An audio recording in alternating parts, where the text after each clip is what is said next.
Islam. Hibu, Haq, Salam, Huriyatun wa Adil. I greet thee. Khalid Amin Rabbe, Vadi Mekum. Continuing where we left off in our last tape, dealing with the 4 precepts of the Moorish Magi: to know, to will, to dare, and to keep silent. Also in Moorish Latin, that's vide, aude, volle, tasse. I'm going to be reading just straight through, basically, and I might do a follow-up tape kind of explaining some of the more esoteric portions, but I'm going to be reading straight through a composition that I've written dealing with the 4 principles of the Moorish Magi. So I'm going to get right into it, no further ado. A'udhu billahi minash shaitanir rajim, bismillahir rahmanir rahim. 4 precepts of entry. To quote the great master teacher in the Sermon on the Mount, Matthew 13-14, enter through the narrow gate, for wide is the gate and broad is the road that leads to destruction, and many enter through it. But small is the gate and narrow the road that leads to life, and only a few find it. A neophyte setting out on his personal path of fulfillment has many doors open to him, not all of them leading to blessedness and peace. In this great age of Aquarius, where ancient knowledge is becoming popular and coveted secrets are being revealed in record number, a seeker may and will face difficulty in discerning the path of light from the multitude of false paths offered to them. Never in this world's history has knowledge of truth been so attainable to each and every human being on this ball of mud termed earth, regardless of pedigree, social status, place of birth, etc. And with every blessing comes a responsibility, in this case, to exercise wisdom in our pursuit of mystery. The mysteries themselves are as ancient as mankind, some particular schools claiming their wisdom was given to Adam in the garden by the archangel Metatron, that they could reclaim their divine right in heaven after the fall. There is a rich and lustrous history of sacred study stretching the span of time to the empire of Atlantis, dispersed far and wide through 3 great dispensations that give us the wisdom of the East, the wisdom of the West, and the central and eternal wisdom tradition of great Egypt land. Each of these tributaries leads to the same destination, but each path has been affected by the witherings of time and human tampering, such that finding the narrow gate will prove more trying in these Aquarian ages, in these Aquarian times of daily dispensation than our ancestors ever had to contend with. I wish now to offer a few precepts that may guide the seeker on whatever path they decide to follow. Know that these precepts are by no means original, but are essential to proper progression on whatever path of development is chosen. They will guide, they will protect, and they will be a firm bit of knowing when the truth becomes clouded for you, as it inevitably will at some point in time before the revelation of the marvelous light. Precept 1. To know. Ours is a path of knowledge. All life is an evolution. All knowledge is an initiation. The Greek word for knowledge is gnosis, which implies not mere intellectualism, but knowledge gained via direct experience of reality or clear perception. Knowledge is personal and only partially transferable, which is to say, only the keys to knowledge can truly be imparted, and this only to a sincere aspirant. From here, the student must walk the path of their own will, open the temple doors by their own innate power, and come to a root level of understanding for themselves. It is impossible to borrow a teacher's gnosis, just as it would be preposterous to suggest one has attained to Christhood after a reading of the Bible. The path of knowledge is the path of light, and it will be understood that the pursuit of light is the very nature of the mystery traditions. A teacher's only task is to open chambers of the neophyte's mind and graduate them, via stages and degrees, to higher levels of cognition or thinking, which leads to higher levels of understanding, until at last the student can perceive the higher planes of limitless light via their own faculties, within, above, and all about them. In order to come to this level of perception, it is necessary at this point to make a clear distinction between belief, faith, and gnosis, or fruition. To quote the Circle 7 Quran, as provided by the Prophet Noble Ali, this is chapter 7, verse 27 to 31, salvation is a ladder reaching from the heart of men to the heart of Allah. Read the Most High. It has 3 steps. Belief is first, and this is what man thinks, perhaps, is truth. And faith is next, and this is what man knows is truth. Fruition is last, and this is man himself, the truth. Belief is lost in faith, and in fruition faith is lost. And man is saved when he has reached deific life, when he and the Most High, or Allah, are one. And again, quoting chapter 11 of the Circle 7, verse 11 to 12, in Yehoshua said, "Enlightened Arabo, are you a mastermind and do not know that man knows naught by being told? Man may believe what others say, but thus he never knows. If man would know, he must himself be what he knows." And so, we see that our knowing and development is a graded process of enlightenment. It starts with the level of belief, which is the lowest level, albeit a necessary one if we would proceed into higher levels of initiation. The human being in general is a child. The Magi of all times are the adults. And in order to grow and progress soundly, we must, in some measure, accept their wisdoms into ourselves without having sampled the root. We must believe the kingdom to exist before we have laid eyes upon it, so to speak. Without having first believed that the path to nobility of form is possible, one would never set foot within the temple or waste time attempting to perfect consciousness. But we must go beyond our borrowed knowing if we are to attain for ourselves. The second level is faith. This faith is our having seen the mountain for ourselves in a subjective sense. We are no longer relying childlike upon our master, or upon some book, or upon any other form of borrowed knowledge for our conviction, but upon a flowering sense of knowing within. This stage is our having been shown the light for ourselves, able now to personally attest to its existence. This stage is truly no more than the beginning of gnosis, but attaining to this step is a highly necessary stage of personal development.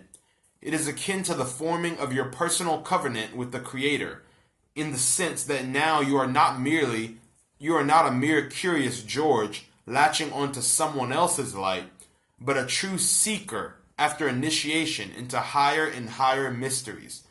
Still, we do not rest with faith, as do the esoteric churchgoers. We must go beyond faith into personal fruition. Above each of the temples in ancient Kemet or Egypt, and later in Greece, was inscribed the phrase, "Man, know thyself." The most perfect knowledge can be described as an experiential knowledge of the things that are, consisting of a perfect knowing of self, a perfect knowing of creation, a perfect knowing of the great God Creator, and a perfect knowing of the Most High and the varied levels of expression therein. This is gnosis at its highest level. The term educate comes from educe, literally meaning to lead out from within.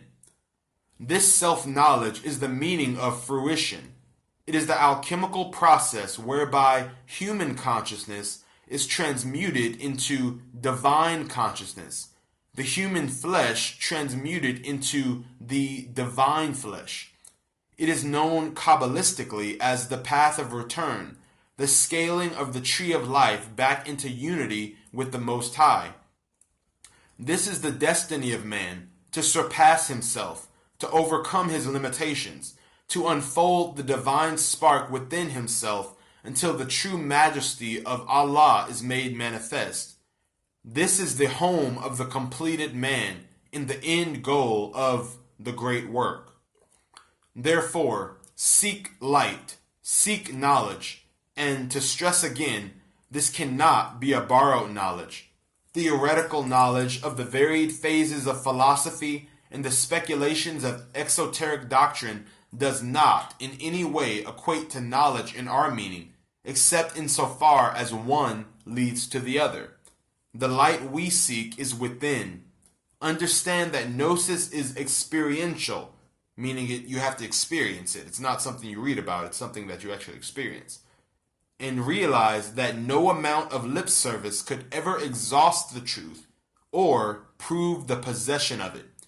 Thus, our first precept is to know. Knowledge, gnosis is personal. Second precept, to will. To quote again from the Circle 7 Quran, chapter 3, verse 5 to 16. This is a longer quote, excuse me. There are two selves, the higher and lower self. The higher self is human spirit clothed with soul, made in the form of Allah. The lower self, the carnal self, the body of desires, is a reflection of higher self, distorted by the murky ethers of the flesh. The lower self is an illusion and will pass away. The higher self is Allah in man and will not pass away. The higher self is the embodiment of truth. The lower self is truth reversed, and so is falsehood manifest. The higher self is justice, mercy, love, and right. The lower self is what the higher self is not. The lower self breeds hatred, slander, lewdness, murder, theft, and everything that harms. The higher self is mother of the virtues and the harmonies of life. The lower self is rich in promises, but poor in blessedness and peace. It offers pleasure, joy, and satisfying gain, but gives unrest, misery, and death. It gives men apples that are lovely to the eye and pleasant to the smell. Their cores are full of bitterness and gall. If you would ask me what to study, I would say yourselves. And when you well have studied them, and would ask me what to study next, I would reply, yourselves. He who knows well his lower self knows the illusions of the world, knows of the things that pass away. And he who knows his higher self knows Allah, knows well the things that cannot pass away. Thrice blessed is the man who has made purity and love his very own. He has been ransomed from the perils of the lower self and is himself his higher self. As highlighted in the above passages, there are two distinct presences within your physical five-limbed frame. These are for convenience termed the higher self and the lower self. Religious mystery has termed them God and devil, as outside forces acting upon your consciousness, influencing you for good or ill, rewarding or punishing you according to your works. They would depict the human organism as a sailor on the ocean of life, free to guide himself by the external star of light, but doomed to forever be fearful and wary of the crashing waves of darkness and despair. This is, in the main, untrue. The forces termed colloquially God and devil are nothing more than portions of our own being, here and in the mysteries termed higher self and lower self. The precept given in the above quote and within all mystery traditions, to know thyself, is in reference to these two poles of our being, together comprising the paradox of man and singly dissolving the curiosity termed the human condition. I'll repeat that part. The precept given in the above quote and within all mystery traditions to know thyself is in reference to these two poles of our being, the higher self and lower self, together comprising the paradox of man and singly dissolving the curiosity termed the human condition. Individuals, generations, entire civilizations live and die without ever understanding this crucial point, that the God they pray to and the evil they fear are two halves of their own essential nature. It is ignorance of this fact that has given birth to the sorrow in all ages. The lower self is man's essential day-to-day awareness. It comprises survival instincts, animal urges for food and clothing and shelter and physical copulation, and once these primal needs are met, it spends its entire life subverting all attempts to rise in consciousness. And once these primal needs are met, it spends its entire life subverting all attempts to rise in consciousness. The lower self is a specter of the body, a necessary component of our physical lives, but an absolute sworn enemy to any and all forms of self-development and spiritual expression. It desires the lowest things of this world, and the perversity of its desire nature is as unlimited as one's capacity to fill it. Know this, the lower self does not desire the light. It does not seek knowledge. It does not crave understanding. Know also that any and all obstructions on your path, internal and external, are the workings of this conniving part of ourselves to keep us terrestrial minded. Know also that the majority of humanity live and die completely under the thrall of their lower nature, never coming to an understanding of their higher selves. The higher self is man's essential and divine self, the soul spark that, per religious mythology, was created in the image of the great God Creator, with all attributes of that Creator inherent within it. It is essentially the rightful Lord of your body, your life, and your consciousness. It is the source of your highest aspiration. It is the image of you. It is the image of you as your most perfected self. It is the light you are in search of. It is the nirvana of the East. It is the holy gnosis at the end of your quest. The higher self is the beginning and end of your physical life on earth. And when you inevitably shed your mortal shell, it is this higher portion of you that will sojourn to the soul plane. This higher self is understandably hard to believe in. This is due to the veil drawn over our consciousness by the ego nature. The ego is the lower self, the specter that believes itself to be us. The ego is the shadow inside of your mind that presents ideas as your own and whispers suggestions of a base nature and pretends itself to in fact be you, when in actuality you are in no way a physical being with base physical desires. You are the spiritual and godlike higher self who has been tricked by the ego into subverting your higher self's efforts to wake up your personality, i.e. your physical avatar.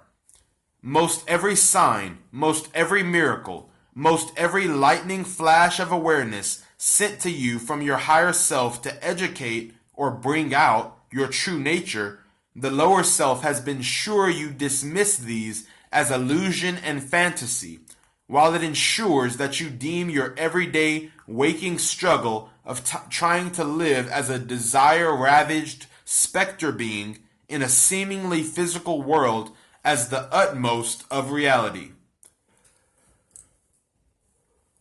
This is the trick. This is the battleground. To will is to assert the influence of the higher self over all thoughts, words, and deeds along the path of liberation from ignorance, illusion, and failure. It is to live in surety, in consciousness of your own higher nature, and to practice discerning the insidious suggestions from the lower self, discerning them from the exalted calls to light from your higher self. With some effort, you will succeed in making this discernment, as the lower self is a dream of this mortal life and will pass away, while the higher self is of the spirit, is eternal, and will never pass away. The entire practice of what is termed magic is defined as causing change to occur in accordance with will. This will is that of your higher self, and so it must be if your actions are to bring profit and joy. An action infused with power arising from your lower nature will bring nothing but misery and ruin, and that is exactly what the thoughts, emotions, and actions of the majority are constantly doing for them all the time, because they are aligned with their lower nature, their lower selves, and they know little to nothing of their higher self. It is well to understand that the lower self is not some outside force, like the pitchforked red-bottomed devil, tempting you to hell with whispered suggestion. The lower self is literally within you. It is a function of your physical body and your physical brain. The desires arising therefrom are yours, insofar as subjective physical states can be considered to belong to anyone. Only by so understanding that both the higher self and lower self are within, and that both are simply poles of each other, can you confidently take control of your microcosmic universe by exerting the will of God within the higher self, and thus begin this great journey to nobility of form termed the great work. Thus our second precept is to will. Live in the will of the higher self. Islam, Moorish. And I'm actually going to pause now, and I'm going to continue with the last two precepts, because they are a bit long, in the next tape, okay? So I'm just going to pause this, start the next tape, okay? Islam.